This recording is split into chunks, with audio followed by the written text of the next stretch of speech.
السلام علیکم ټولو پښتنو ته پښتنو ورونو دا ویډیو زما د زندګۍ چې لکه مرګرو دا ویډیو وګورئ چې دا د 3 میاشتې په 15 تاریخ باندې ما کړل او دا حسین زاده لالا زما د واده نیټه حسین زاده لالا په خپل باندې کېښوده لاړ خبره کېښوده نیټه نه وه خو لکه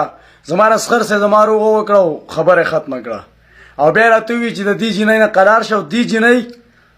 قسم مې دی په خدای چې خور ورته هغه وویل دین په دنیا وایي زما خور یې وایي ستا بېزتي کېږي د دې مو په دې ویډیو کې د حسین زاده لالا مو وی چې د دې او د دې جنۍ او تاسو قلار شي نمونه ماخلی ودونم او دوانه خبره ختمه شو دې مشر ختمه کړه دې مشر زه 2 پیرې خانه کعبه ته بوتلم اتلس پیرې دلته ایمان راوسته دا غې نه پس ورو دا جنۍ غلطه رضی د بلاک نه وخت کم پلایپونه کې زما قصې یادای زه د خپل پارچې نه نوم خبر لای په آن کوئی په دمانه پارچه شو دا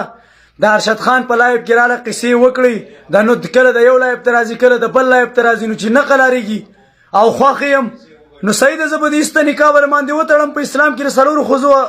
اجازه ته او کته چې لایق پالو نو زه پښتون یم زه ستاره خاندان په شان دي بړوا خو نه یم چې ته کله وټلو ته یو کله د یو سو کله د بل 2.5 کاله وشوي کله زه ستا په سر د یو بړوا سلانجه کوم کله د بل کله د فیسبوک والا کله د پیج او کله د ټیک ټاکر او دا غچا چې زلانجه کوم دا خلکو ست بیا په لایپونو کې ناستای نو ته منګ دین او دنیا تم نه پرې دي ژوندۍ تم نه پرې دی بیا ما غلطه پرېدم نه ښه خزمه وی او خزمه او خزه بدنه جوړوم زور بر تخپل خیم ان شاء الله او پښتنو دا ویډیو واورئ چې تاسو حقیقت پته ولګي چې څوک غلط دي د دې کوم ویډیو سره چې ما سټیج وکړو دا ټول واورئ